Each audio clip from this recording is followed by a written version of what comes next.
Personally speaking, I don't see myself walking down the aisle anytime soon, maybe ever, and I'm a-okay with it. But I personally find medieval customs around marriage fascinating, because that's when the debauchery and casual nature of society kinda got corrupted by Catholicism. So I feel like today is about to be super duper fun for everybody. Question for you, what's your take on marriage? Let me know in the comments and let's get cracking. So did you know back in the day you could get married in bed? Personally, I'm not sure if that's something I'd be thrilled about or ambivalent. Like any other mentally spicy gal, I do enjoy rotting in bed on my days off, when they happen, but I'm not sure if I would want people to witness that. Also, what PJs would I wear? Jeepers.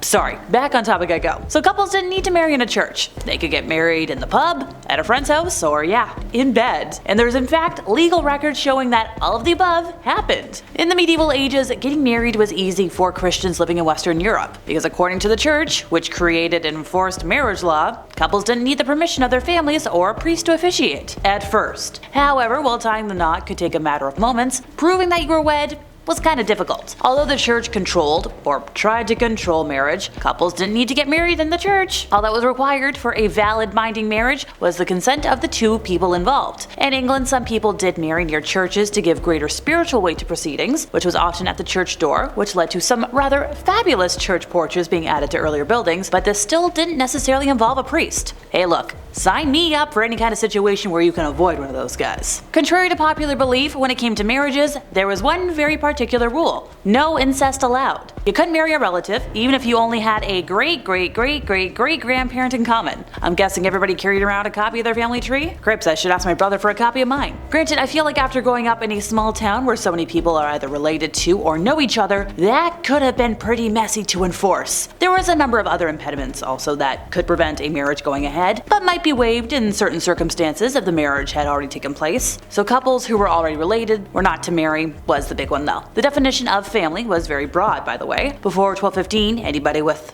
all those great-grandparents in common was just, yeah, no. But since this rule was kind of hard to enforce and subject to misuse, seeing as the sudden discovery of a long-lost relative might conveniently end a marriage, the definitions of intercoupling and interfamily relations were changed by the Fourth Lateran Council in 1215, reduced to having just a great-great-grandparent in common. 3 generations removed sounds a little easier to track, to be honest. I'm not done yet, by the way. There were other ties that could also prohibit marriage. For instance, godparents and god-offspring were not allowed to marry since they were spiritually related, and close in-laws were also a big no-no. Hell, I don't even know who my godparents are, never mind trying to keep track of all my extended family. Once again, small town girly here, and I feel like if these rules applied nowadays, we'd have to dissolve like half of the marriages up there. Here's a nasty one: marriage could be forced, and sometimes that could be done by violent means. The lines between coercion and consent were sometimes very thin or a little torn. Women had a couple of options to deal with highly persuasive or violent men, and consequently had to agree to marry them. It is likely that many women married people who harmed or took advantage of them, and abductors because of the damage that being harmed caused to a victim's reputation. Catholic guilt. There's really nothing like it. To try and counteract this, church law stated that the degree of pressure to encourage a marriage could not sway a constant man or woman. This meant that family members or a romantic partner could exert some level of pressure on another person to express consent, but it couldn't be too extreme. Of course, once again, this law was open to interpretation.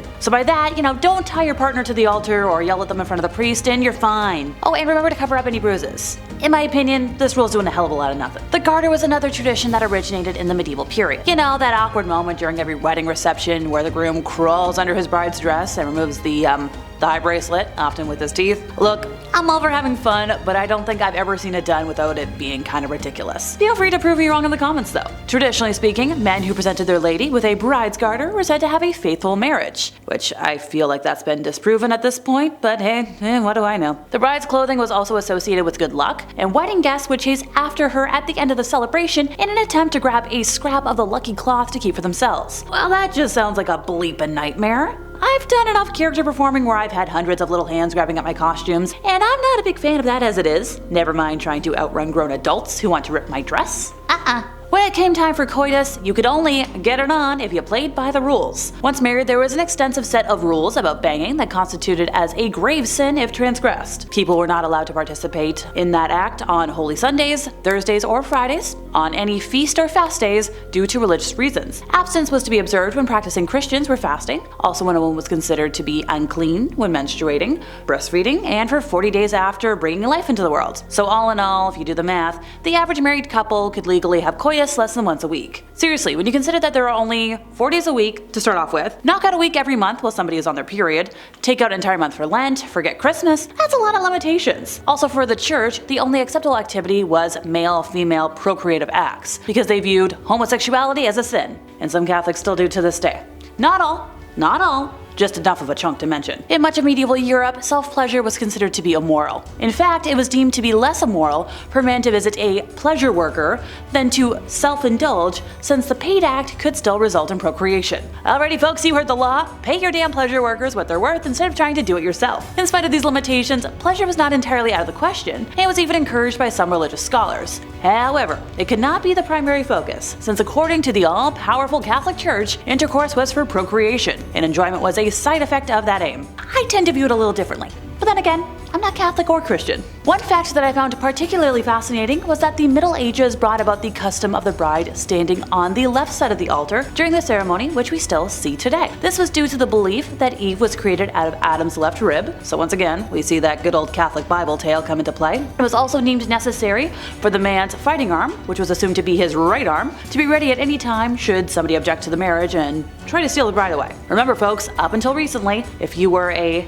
lefty, you would be forced to use your right hand for everything no matter what. So glad I grew up right around when that was being discontinued. I'm a righty, but still. Next up, we've got a fun tradition for wedding receptions. So guests would bring small cakes and stack them atop one another, and the couple would then try to kiss over the cakes and make an effort to keep them from toppling, as such wreckage would certainly bring bad luck. This concept helped influence the popularity of tiered wedding cakes we know today. Can we actually bring this back? Like, I think it would be so fun to see what people would bring instead of wedding gifts, and also just trying to make a statue of cakes sounds right up my alley as like a good time. Here's a fun one. A pure white dress wasn't always tradition. Many brides of a higher class went for red or golden hues when selecting their dress and indulged in velvet, satin, and silk designs. Sometimes these dresses would cost more than what a peasant might earn in an entire year. Color played a much more symbolic role when picking out attire for such an important event. Blue was considered the most popular color for brides to wear, as it symbolized purity and explains the lore behind the something old, something new, something borrowed, something blue concept some couples still utilize today. Personally, I don't plan on having a white dress if I ever get married.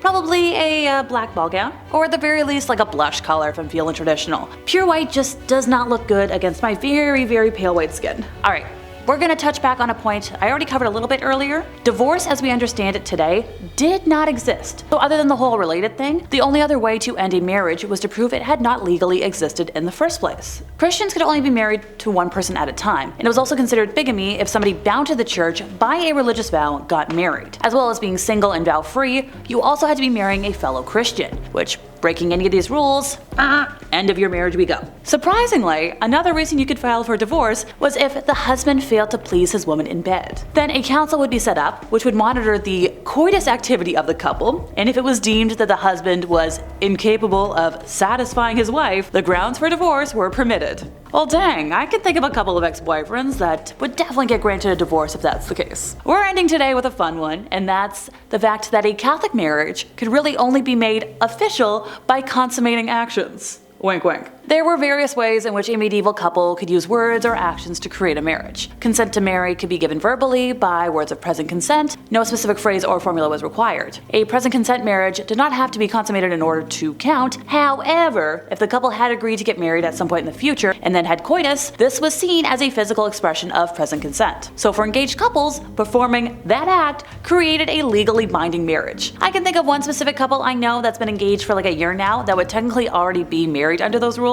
Granted, I'm pretty sure they've been together long enough to be considered common law anyways. Consent could also be shown by giving and receiving an item referred to as a wed. So a wed could be any gift understood by those involved to mean consent to marry, but was often a ring. And as we all know, wedding rings are a tradition that's continued on into today. I know for a fact, my parents actually went ring shopping together for both their engagement and wedding rings, and I'm not sure if that's weird or romantic. And that brings me to the end of my time once again, folks. I've been Alexa, your resident emo girly, and if you enjoyed my ramblings today, could you help us out by giving this video a like, subscribing if you aren't already, hit the bell for more scandalous content, and I'll see y'all next time I buzz in over here at Bumblebee.